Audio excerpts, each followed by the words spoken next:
오늘은 우리가 읽은 본문의 말씀을 중심으로 그들의 믿음을 보신 주님, 이런 제목으로 은혜를 받도록 하겠습니다. 오늘 본문의 말씀은 마태복음 9장에도 마가복음 2장에도 기록된 말씀입니다. 성령 하나님의 감동으로 기록된 이 세 복음서의 말씀을 통하여서 그들의 믿음을 보시고 중풍병자를 고쳐주신 주님의 은혜가 우리에게 더욱더 풍성하게 자세하게 나타나 있습니다.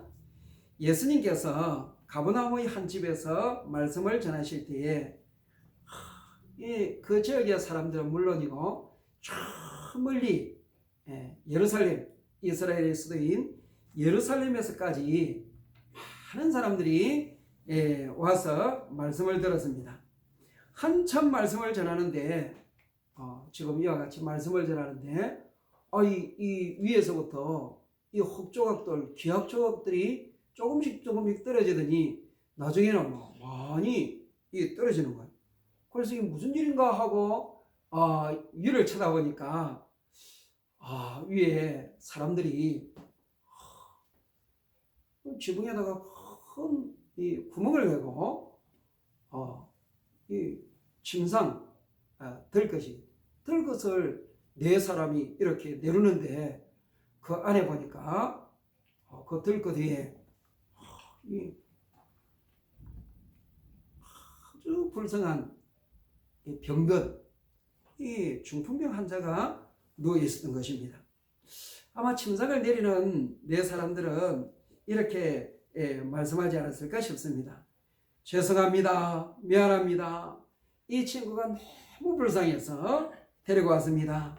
그런데 사람들이 너무 많아 주님 앞으로 데리고 갈 수가 없어서 이렇게 했습니다. 죄송합니다.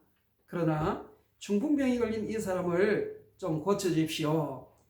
너무 불쌍해서 데려왔습니다. 아마 여기저기서 수근거리는 소리도 들리지 않았겠습니까? 그러나 대부분의 사람들은 예수님께서 어떻게 하실까 하며 숨을 죽이고 바라보았을 것입니다. 이때 예수님께서 들것에 실려 내려온 사람에게 이 사람아, 또는 작은 자여, 내 죄의 사함을 받았느니라, 이렇게 말씀을 하였습니다. 이 청중들 가운데는 저 예루살렘에서 내려온 이 율법학자라든지 바리새인들, 또 서기관들도 있었습니다. 이들 중에 어떤 이들은 마음속으로 이 사람이 말이야 신성을 고독하는구나, 죄를 용서하실 수 있는 분은 하나님밖에 없다는 걸 모른단 말인가, 마음속으로 이렇게 생각을 하였습니다. 그런데 예수님은 이들이 마음속에 품고 있는 생각까지도 아시고 너희 마음에 무슨 생각을 하느냐, 내 죄의 사함을 받았느니라 하는 말과 일어나 걸어가라 하는 말이 어느 것이 쉽겠느냐. 그러나 인자가, 이 인자는 다니엘서 7장 13절에 있는 말씀을 인용해서 예수님께서 자기 자신이 하나님의 아들, 하나님께로 부름받은 자라는 것을 가리킬 때 사용하는 용어입니다. 그러나 인자가 죄를 사하는, 용서하는 권세가 있는 줄을 너희가 알게 하리라 하시고는 내가 너희에게 이르노니 일어나 너 침상을 가지고 집으로 돌아가라, 이렇게 말씀하였습니다. 중풍병 환자가 꼼짝을 못하고 침상에 실려 내려온 그 불쌍한 병자가 벌떡 자리에서 일어나 자기 침상을 들고는 하나님께 영광을 돌리면서 하나님을 아마 찬송하면서 걸어 나갔던 것입니다. 이 자리에 모인 이 사람들이 병난 환자가 걸어 나갈 수 있도록 길을 만들어 주면서 얼마나 놀랐겠습니까? 심히 두려워했다.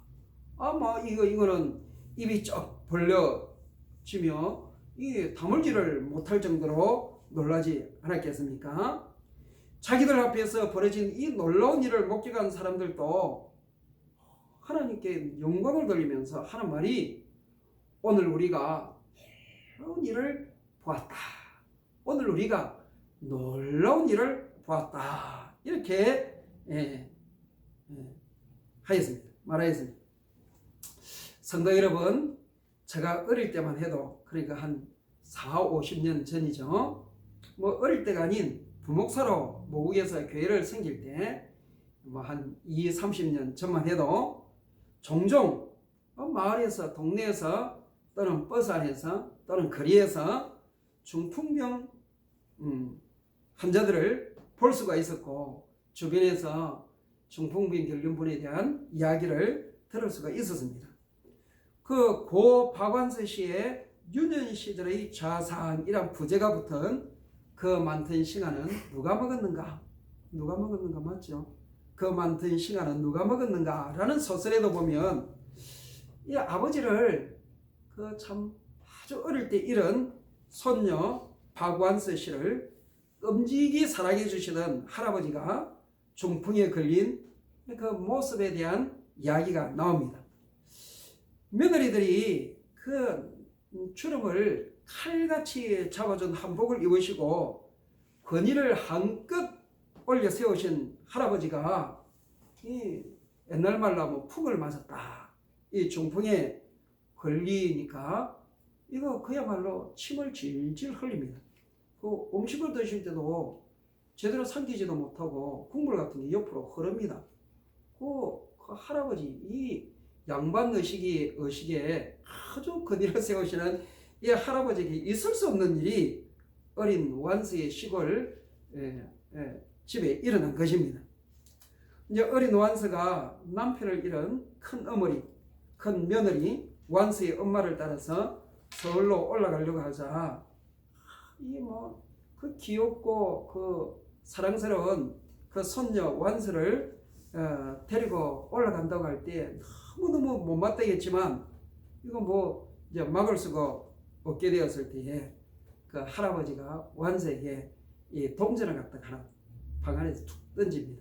중풍에 걸린 할아버지가 동전을 탁 던지는데 그 냄새나는 그 수건에 쌓인 이 동전을 던졌다. 뭐 이런 제가 확실히 기억은 안 나는데 묘사가 나오는 것입니다. 화장실 갈 때는 어떻게 갔겠습니까? 그 마루하고 할아버지 계신 방 앞에 마루를 또 기둥하고 저 화장실하고 화장실의 기둥 마당 밖에 저 멀리 있는 기둥 사이에 큰 노끈을 갖다가 연결해 가지고 그걸 잡고 이렇게 화장실을 겨우 다녀오시는데 뭐 앉을 때나 일어날 때나 이 줄 같은 걸 이용해 가지고 겨우 일어나고 겨우 앉으시는 겁니다. 그런데 이때만 해도 괜찮은 겁니다. 그런데 이제 2차 중풍이 딱 이렇게 드니까 어떻게 됩니까? 아예 거동을 하지 못하는 겁니다. 마비가 몸의 한편 그러니까 한쪽 팔과 다리 또는 한쪽 입술에만 오는 게 아니고 온몸에 마비가 되니까 의식은 있지만 꼼짝을 못하는 것입니다. 그러면 어떻게 됩니까? 그 음식을 드시고 운동을 하지 않으니까 몸이 이상이 오게 되고 막 비대해지거나 이래 되고 그게 싫어가지고 음식을 드시지 않으면 앙상하게 이제 되는 것입니다. 그런데 옛날에는 또 위생 시설도 안 좋으니까 그 뭐 특히 배변 뭐 아무리 며느리들이 또 뭐 아들들이 뭐 이렇게 잘 해드린다 해도 그 어떻게 되겠습니까? 그 상상을 할 수 있을 것입니다. 이 중풍병이 스트레스 또 식생 습관 고혈압 당 혈관 노화 콜레스테롤 등등 여러 원인들이 있다고 합니다. 그리고 이제 캐나다와 같은 선진국에서는 이런 환자들도 위생적인 환경에서 인간의 위험을 갖추면서 삶을 영위할 수 있도록 최대한 배려를 하지만 제가 어릴 때만 해도 풍을 맞으면 본인은 물론 온 가정이 아무리 최선을 다하여 이렇게 해드려도 너무너무 본인도 물론이고 이 주변 가족들이 힘들어하는 모습을 볼 수가 있었습니다. 그런데 2000년 전에 이스라엘에서 중풍에 걸렸다는 것은 우리가 지금 상상도 할 수 없는 그런 처지인 것입니다. 오늘 본문의 말씀은 이런 중풍병에 걸린 환자를 이 4명의 사람들이 데리고 온 것입니다. 이 장면을 가만히 생각해 보면 얼마나 이 감동이 밀려오는지 모릅니다. 예수님께서 지붕에서 내려오는 중풍병자는 물론 이 중풍병자를 예수님께 데리고 와서 사람들이 너무 많이 예수님 앞에 있으니까 예수님 앞으로 어떻게 들어올 수가 없어가지고 이 옥상으로 올라가서 지붕에 구멍을 내고 침상처럼 내리는 네 사람을 보았을 때에 예수님도 얼마나 감동이 되었겠습니까? 그러니까 예수님께서 그들의 믿음을 보시고 작은 자야 일어나라, 내 죄 사함을 받았느니라 하면서 이 병을 고쳐주신 것입니다.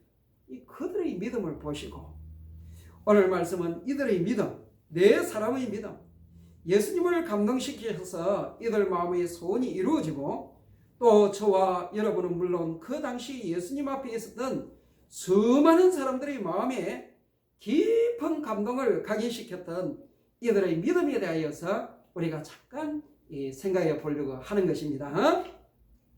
성도 여러분, 먼저 이 믿음에 대해서 한번 생각해 보십시다. 먼저 믿음은 우리 성도들이 구원을 받고 영생을 누릴 수 있도록 해주는 것이 믿음입니다. 요한복음 20장 31절에 보면 사도 요한은 이렇게 말씀합니다. 오직 이것을 기록함은 너희로 예수께서 하나님의 아들 그리스도이심을 믿게 하려 함이요 또 너희로 믿고 그 이름을 힘입어 생명을 얻게 하려 함이니라, 이렇게 말씀합니다. 요한복음 마지막 부분 결론적으로 이렇게 말씀합니다.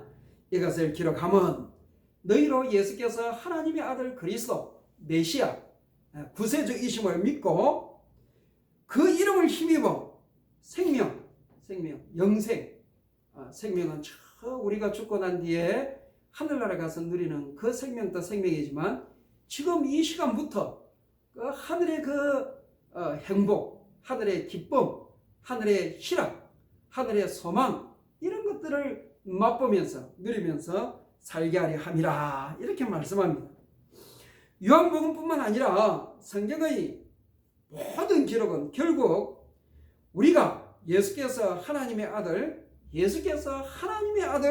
그리스도 메시아 구원자이심을 믿게 하기 위함입니다.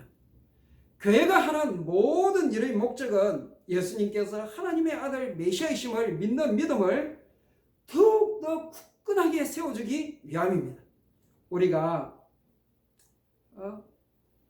큰 일은 못하지만 작은 일이라도 이웃을 향하여 선을 행하는 모든 목적도 결국은 우리의 이웃이 예수님이 하나님의 아들 그리스도이심을 믿도록 하기 위한 것입니다. 그래서 그 믿음으로 인하여서 하늘의 생명을 맛보면서 이렇게 살도록 하기 위한 것입니다. 왜 이렇게 믿음을 중요하게 여기는가 하면 믿으면 생명을 얻고 믿지 않으면 생명을 얻지 못하기 때문입니다. 믿으면 하나님의 아들이 되지만 믿음이 없으면 하나님의 아들이 아니기 때문에 그렇습니다. 믿으면 영생을 맛보며 복된 삶을 누리게 되지만 믿지 않으면 영생을 맛보지 못하고 복된 삶을 누리지 못하기 때문에 그렇습니다. 믿으면 어떻습니까? 천국에 가게 되는 겁니다. 그러나 믿지 않으면 절대 천국에 갈 수 없기 때문에 이 믿음은 너무너무 중요한 것입니다. 우리 일생에 가장 중요한 것입니다. 예수님이 오신 것도 우리에게 믿음을 주시고 생명을 누리도록 하기 위함입니다. 예수님이 십자가에 죽으신 것도, 예수님께서 부활하신 것도 우리에게 믿음을 주시기 위한 것입니다. 우리에게 있어서 믿음의 중요성은 그 무엇과도 비교될 수가 없는 것입니다. 그래서 히브리서 11장 6절에 보면 하나님께 나아가는 자는 반드시 그가 계신 것과 또한 그가 자기를 찾는 자들에게 상 주시는 이심을 믿어야 할지니라, 이렇게 말씀하였습니다. 믿음이 없이는 하나님을 기쁘시게 할 수도 없고, 믿음이 없이는 우리가 하나님이 주시는 은혜와 복을 절대로 누릴 수가 없는 것입니다. 예수님을 믿지 않는데 잘 살더라, 잘 살 수 있습니다. 그러나 그거는 세상의 기준으로 잘 사는 것이고 모래 위에 쌓은 행복과 같이 그것은 언제 무너질지 모르는 그런 행복인 것입니다. 그러나 믿는 자의 그 복이라는 것은 하나님께서 지지해주는 복이요, 하나님께서 굳건히 세워주시는 복이요, 영혼까지 연결되는 복인 것입니다. 어떤 사람들은 제가 드리는 바로 이 성경의 말씀 때문에 역시 기독교는 너무 독단적이고 너무 배타적이다, 이렇게 생각하는 분들도 많이 계신 줄 압니다. 그러나 이 진리 때문에 기독교인 것입니다. 예수님을 하나님의 아들 그리스도로 믿느냐 믿지 않느냐가 영생과 멸망의 분기점인 것입니다. 이거는 이 성경이 처음부터 끝까지 하시는 말씀이고, 예수님을 믿는다는 것은 이것을 믿는다는 것입니다. 그런데 믿음은 어떻게 생긴다고 합니까? 믿음이 생기는 것은 크게 두 가지입니다. 첫째는 들음으로 말미암아 믿음이 생기고, 또 한 가지는 고린도서에 있는 말씀처럼 믿는 자들의 선한 행실을 보고 기독교에 대한, 믿는 것에 대한 호기심을 가지게 되고 믿음이 생긴다. 그랬습니다. 믿음은 어떻게 난다고요? 들음에서 생긴다. 하나님의 말씀을 들을 때에, 또 하나님의 말씀을 듣기 위해서는 전파하는 사람이 있어야 되는데, 전파되는 하나님의 말씀을 들을 때 이 전파를 하기 위해서는 보냄을 받은 자가 있어야 되는데, 보냄받은 자는 어떤 사람이 보내기 때문에 그런 것입니다. 그래서 보냄을 받고, 보냄을 받은 사람이 하나님의 말씀을 전파하고, 전파할 때 하나님의 말씀을 듣고, 그러면 믿음이 생기는 것입니다. 여러분, 저기 지금 창문가에 이 꽃들이 좀 있지 않습니까? 이 창문 밖에도 지금 아이리시, 올해 아이리시가 너무 멋있게 피었는데, 아이리시도 있고, 좀 있으면 이제 또 수국도 피고 그럽니다. 오늘 왜 저 창문에 가에 이렇게 놔두고 햇빛에 놔둡니까? 그 햇빛을 받으면서 물을 적당하게 이렇게 쫙 주면 이 꽃들이 이렇게 피는 것입니다. 믿음도 마찬가지입니다. 하나님의 말씀을 들으면, 마음문을 열고 하나님의 말씀을 들으면 자기도 모르게, 물론 이제 하나님의 말씀을 듣고 하나님의 말씀이 더 이렇게 반감을 가지는 분들도 간혹 계시지만, 하나님의 말씀을 계속 읽고 듣고 마음에 새기고 묵상하다 보면 하나님께서 이 말씀을 통하여서 역사하시는데, 그 역사가 무슨 역사냐? 하나님께서 믿음의 싹을 틔운다라는 것입니다. 마치 식물이 이 햇살을 받고 물을 먹으면 이 줄기가 나오고, 줄기에서 싹이 나오고, 싹이 나온 곳에서 이 잎사귀가 나오고 꽃이 피고 열매가 맺는 것과 마찬가지로 하나님의 말씀을 이렇게 읽고 듣고 마음에 새기고 묵상하고 순종하고, 그러면 그 믿음이 이렇게 믿음의 싹이, 아주 조그만 믿음의 싹이 나오게 되고, 그리고 그것이 자라게 되고, 거기서 믿음의 꽃이 피고 믿음의 열매가 맺히게 되는 것입니다. 아마 중풍병자를 데리고 온 이 사람들도 누구에선가 들었든지, 아니면 직접 예수님이 말씀하시고, 예수님께서 병자들을 온갖 종류의 병자들도 한 사람도 거절하지 아니하시고, 무슨 조건도 달지 아니하시고, 이 말씀으로 이렇게 다 고쳐주시는 것을 보았기 때문에 아마 보았지 않겠습니까? 보고 들었지 않겠습니까? 그러니까 이 확신에 넘쳐가지고 그 병상에서 오랫동안 그야말로 중풍병 걸려가지고 너무너무 비참한 이 친구를 갖다가 데려오지 않았겠습니까? 이 믿음. 그래서 이 믿음을 보시고, 자, 이 예수님께서 이들의 믿음을 보시고 이렇게 중풍병자, 물론 이 중풍병자와 이 친구인지 이 네 사람들, 데리고 온 사람들이 믿음을 보시고 예수님께서 이 중풍병자의 죄를 사하여 주시고 고쳐 주셨는데, 이들의 믿음이 어떤 믿음인가? 조금 더 구체적으로 한 몇 가지를 간단하게 말씀드리겠습니다.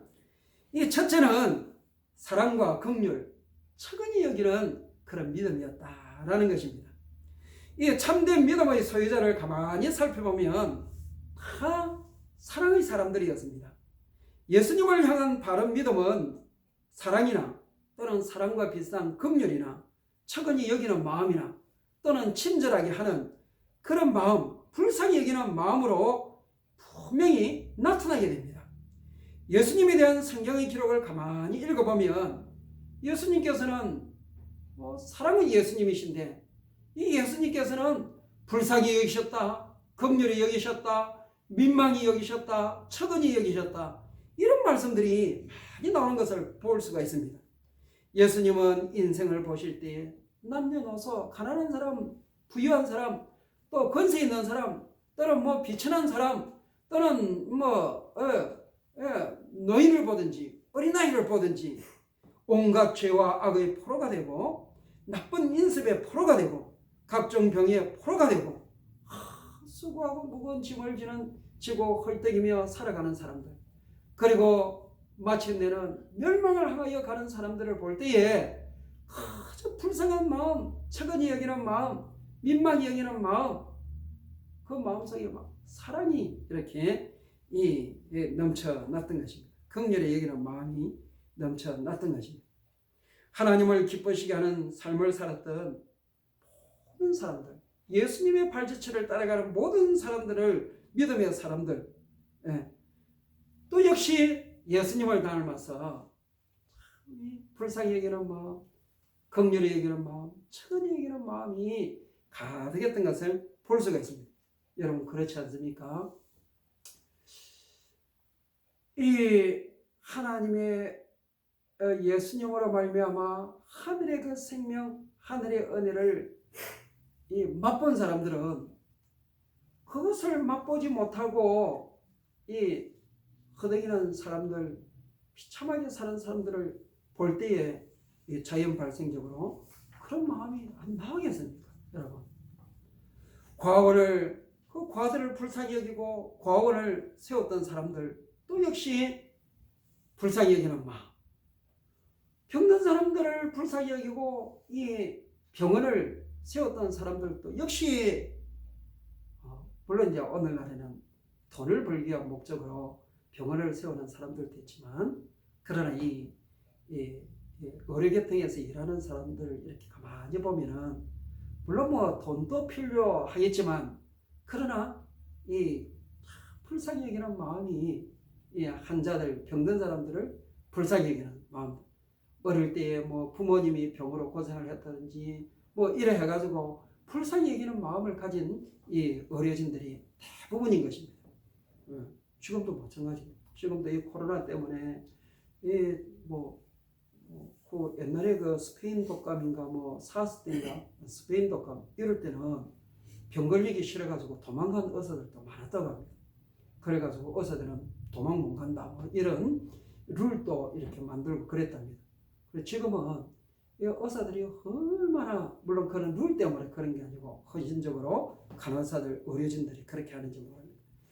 병원을 세우는 것도, 또 감옥을 찾아가는 것도, 비록 죄는 지었지만 감옥에서 얼마나 자유를 제한받고 힘들겠느냐. 뿐만 아니라 이방인 이주민들을 위해서 봉사하는 것도, 믿음으로 누린 사랑을 누리지 못하는 사람들을 불쌍히 여기는 마음, 긍휼히 여기는 마음, 측은히 여기는 마음에서 내가 가지고 있는 모든 것들을 아낌없이 이렇게 쏟아부으면서 사랑을 실천하는 겁니다. 때로는 사랑을 베풀다가 오해도 받고 또는 수치를 당하기도 하지만 그것을 별로 이렇게 마음에 두지 않고 이 사랑을 실천하는 것입니다. 여러분, 오늘 본문의 중풍병자를 데리고 온 사람들도 불쌍히 여기는 마음, 사랑하는 마음에서 이 중풍병자를 데리고 왔을 것입니다. 여러분, 송장 냄새라는 말 들어보셨습니까? 옛날에 제가 이 부산에서 이제 용인까지, 그때 부산에서 마침 자가용이 있는 전도사님이 계셔서 월요일 새벽에 막 이 전도사님이 한 시속 150km로 운전하는 그 차에 실려가지고 이 용인까지 가서 수업을 하고 그랬는데, 한 번은 이분이 그때 뭐 월요일에 수업이 없었든지 이날에 이거 자기가 아는 분 그 상주인가 어디 참외밭에 갔어요. 참외밭에 가가지고 이제 한 10시나 이래 가가지고 이 낫을 가지고 참외를 탁 잘라가지고 그 자리에서 참외를 먹는데, 이 참외가 얼마나 꿀맛인지, 이거는 이거는 꿀물보다 진짜 더 달 정도로 안에 씨까지만 다 먹을 정도로 맛이었었어요. 그런데 지금은 어떻습니까? 참외 사면 어떤 다른 분은 모르지만 우리 집은 이거 무조건 안에 거 다 파내버립니다.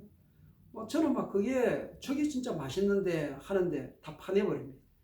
왜 그런가 하면 이 참외가 가장 맛있는 그 부분이 이상이 있으면 이 서급 이 맛이 변하거나 이게 이제 부패가 되면 이게 치명적이 되는 겁니다. 이 세상에서 가장 아름답고 존귀한 존재가 뭡니까? 사람입니다. 사람. 저게 아름답다, 이게 아름답다 해도 사람보다 멋있고, 이 하나님의 영광의 면류관이니까 멋있다. 그런데 이 멋있는 사람이 이제 병에 걸려가지고 오랫동안 활동도 못하고 이렇게 되면 이 세상이 그 어떤 것보다도 가장 냄새나고 가장 보기 흉하고 이래 돼버린 겁니다.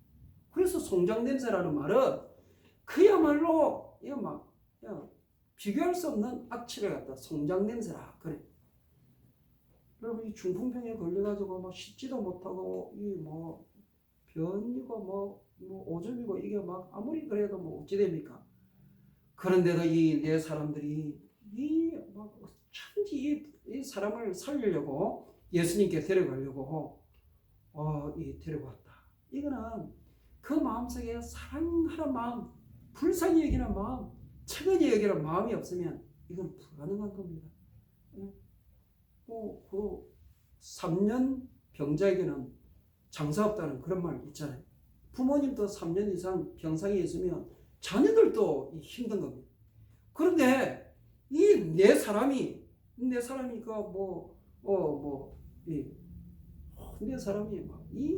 이 중풍병자를 예수님께 데려가. 그리고 또 한 가지 생각해 볼 것은, 여러분 사람은 누구든지 권세 있는 사람, 부자인 사람, 외모가 출중한 사람, 능력 있는 사람들을 좋아하지 않습니까? 예수님은 건강한 자에게는 의사가 필요 없고 병든 사람에게 의사가 필요하다라고 말씀하셨습니다. 내가 온 것은 성경을 받기 위해 온 것이 아니고 섬기기 위해서 왔다, 이런 말씀하셨습니다. 세상 사람들은 모두 다 성경을 받기를 원합니다. 칭찬과 인정과 박수를 받기를 원합니다. 또 이런 삶을 살기 위해서 인생을 달리는 것입니다. 대부분의 사람들이. 성도는 어떻게 해야 됩니까? 성도는 예수님을 따르는 사람이기 때문에 예수님처럼 가난한 사람들, 병든 사람들, 낮은 사람들, 가난한 사람들이 가까이 할 수 있는 사람, 또 그들에게 늘 관심을 가지고 사랑을 베풀어야 하는 사람들이어야 하지 않겠습니까? 그런데 우리 성도들이 정말 가난하고 불쌍한 사람들을 친구로 삼아서 교회로 데려오는 것을 꺼려하는 경우도 종종 있는 것을 보게 됩니다. 예를 들면 이런 경우입니다. 어떤 사람을 교회로 딱 인도하였다. 예수님을 믿지 않는 사람이지만 이 사람이 국회의원이라든지 교수라든지 또는 아주 비즈니스를 잘하는 사장이라든지 또는 이렇게 세상에서 영향력 있는 사람이면 데려온 사람이 이 사람 국회의원이에요. 이 사람 지금 다운타운에 큰 빌딩 있죠. 그 빌딩 주인이래요. 또 이 사람은 교수래요. 말하기 쉽지 않습니까? 그런데 정말 찌들 대로 찌든 사람, 냄새가 펄펄 나는 사람, 또 말도 제대로 자기 의사도 제대로 표현하지 못하는 사람, 그런 사람도 데려와요. 데려오는데 자기하고 전혀 상관이 없으면 너무 불쌍해서 예수님 믿고 구원받으라고 데려왔어요. 그러기 쉽습니다. 그런데 참 예를 들면 자기 부모님이나 자기 친척이나 동생이나 형이나 너무 너무너무 이거 막 뭐 이렇게 술에 중독이 줄었더라든지 중독되었다든지 줄었더라든지 이 뭐 말도 제대로 못하고 어버버버하고 그러면 어떻게 됩니까? 그래도 정말 우리 교회 성도분들은 뭐 어쩌든지 전달료가 예수지만 또 간혹 가다 보면 아예 모르는 사람 중에 그런 분은 데리고 오기가 쉬운데 이 자기 동생이나 형이나 아니면 부모님이나 또는 가까운 사람, 친척이면 자기 체면이 상하는 거예요. 체면이. 예. 그렇기 때문에 좀 꺼려할 수도 있는 거예요. 그럼 간혹 가다 보면 그렇지 않습니까? 막 이 교회가 막 너무 세련되고 예배당도 너무 막 이 화려하고 이러니까 이 교회 가는 게 조금 뭐 가면 이게 뭐 먼지 떨어질까 싶어가지고 이게 좀 신경이 쓰일 정도. 아주 이 유력한 사람들이 옆에 쫙쫙 앉아 있으니까 내 같은 사람이 못 쫓아가겠노? 이래 되는 거야. 네. 그리고 소위 말해서 문턱이 너무 높아진다. 그래서 여러분 어떻습니까? 우리는 뭐 우리가 이 세상에서 살다 보면 유력한 사람도 친구가 될 수 있고 또 이 뭐 영향력 있는 사람, 지 있는 사람도 뭐 이렇게 친구가 될 수가 있고 또 예수 안 믿으면 전도해야 됩니다.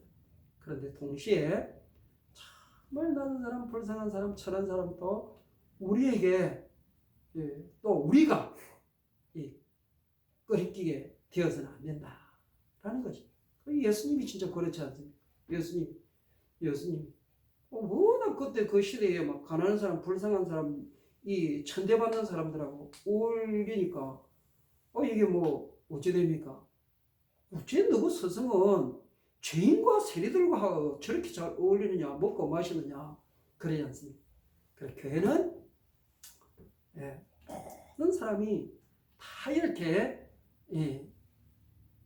올 수 있어야 되고 또 우리들도 우리 주변에 뭔가 종류의 사람들이 이렇게 관계를 맺을 수 있어야 되고 또 아주 가까운 사람 중에 정말 찌든 사람들, 저런 사람들, 중독된 사람들도 참 이게 쉽지 않습니다.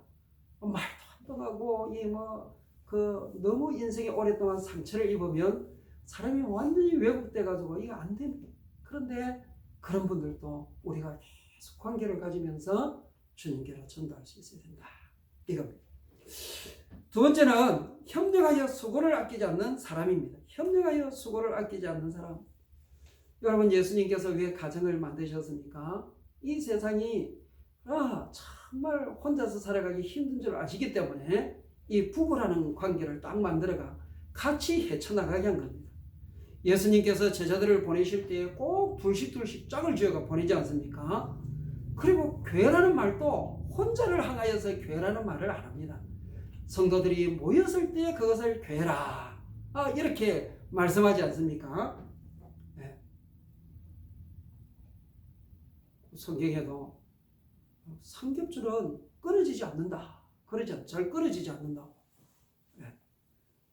우리가 혼자 사는 것보다 두 사람이, 세 사람이 또는 여러 사람이 하나님을 기쁘시게 하기 위해서 요디아와 순두계 빌립보 교회 그 여자들처럼 막 분쟁하고 찢어지고 자기 주장을 강하게 주장하는 게 아니고 어쩌든지 마음을 모으고 뜻을 모으고 이렇게 한 마음이 돼가지고 같이 하나님을 섬길 때에 그때는 여러분 자기 자신의 믿음도 잘 떨어지지 않지만 그야말로 하나님께서 더욱더 기뻐하시는 놀라운 역사가 일어나게 되는 것입니다. 여러분 지난 9주 동안 이렇게 토요일마다 녹화 예배를 드립니다. 여러분 한 사람만 와가지고도 스마트폰 세우고 녹화할 수 있어요. 그런데 여러분 이렇게 교회 리더들이 다 모여서 이렇게 함께 예배도 드리고 녹화하니까 얼마나 이게 보기가 좋습니까? 물론 더 오시면 이제 이 집의 구조상 이제 안 됩니다만 그래도 이 리더들이 다 오니까 이 교회 성도들이 다 함께 예배드리는 그런 이런 느낌도 딱 들고 그래서 얼마나 기쁜지 모르는 것입니다. 여러분 잘 되는 교회의 특징이 뭡니까? 또 이 행복한 가정의 특징이 뭡니까? 또 존경받고 칭송받는 나라 그런 기업의 특징이 뭡니까? 어려운 일이 있을 때에 막 똘똘 뭉친다는 겁니다. 똘똘 뭉친다는 것입니다. 그런데 이 안 되는 가정, 분열 힘든 교회 이런 거 보면 어린 일이 있을 때는 슬슬 다 빠지는 거죠. 마치 옛날에 그 IMF 터졌을 때에 그때 얼마나 많은 부부들이 찢어졌다 그럽니까? 어린 일이 있을 때 더 힘을 합치고 이겨나가야 되는데 어린 일이 있을 때에 분열. 오늘 이 성경에 내 사람들은 이 한 사람을 주님께로 데려오기 위해서 협력을 해가 자기들의 수고를 아끼지 않았다라는 것입니다. 마지막으로 하나만 더 말씀을 드리겠습니다. 무엇인가 하면 이들의 믿음이라는 것은 모험하는 것을 갖다가 적극적으로 모험하면서 좀 하는 그런 믿음이었다라는 것입니다. 여러분 한번 생각해 보십시오. 그 당시 집 구조는 이제 옥상으로 올라가는 계단이 집 밖에 벽에 이렇게 쫙 붙어 있었어요. 그리고 이제 그 옥상이라는 것은 나뭇가지로 이렇게 요즘은 철근이고 또 이렇게 합판이지만 옛날에는 나뭇가지로 이렇게 얼기설기 해가지고 그 위에다가 진흙을 이렇게 발라가 편편하게 이렇게 한 겁니다. 그리고 이제 지붕 위에 천장이 요즘은 철광창처럼 이렇게 이제 여름에는 햇살과 빛이 들어올 수 있도록 겨울에는 기아로 이렇게 딱 덮을 수 있도록 이렇게 창문 같은 게 이렇게 지붕에 딱 있었어요. 이 네 사람이 예수님께 이렇게 힘들게 이렇게 침상에 이렇게 해가지고 데려왔는데 사람들이 너무 많아가 예수님 앞에 갈 수 없으니까 이거 어떻게 하면 좋지? 그래. 그런데 누군가가 우리 옥상을 한번 올라가 보자. 그래가 이 옥상으로 올라간 거예요. 올라갔는데 뭐 방법이 있습니까? 그래서 최강창에 딱 보니까 저 귀야, 저거 덮고 있는 귀야. 그 밑에 예수님하고 청중들이 보이거든. 이거 좀 더 넓혀가지고 이래 내려자. 우리가 상식적으로 생각하면 나무집 이 지붕에 마음대로 올라가가지고는 그것도 이래 부순다. 이 부순다.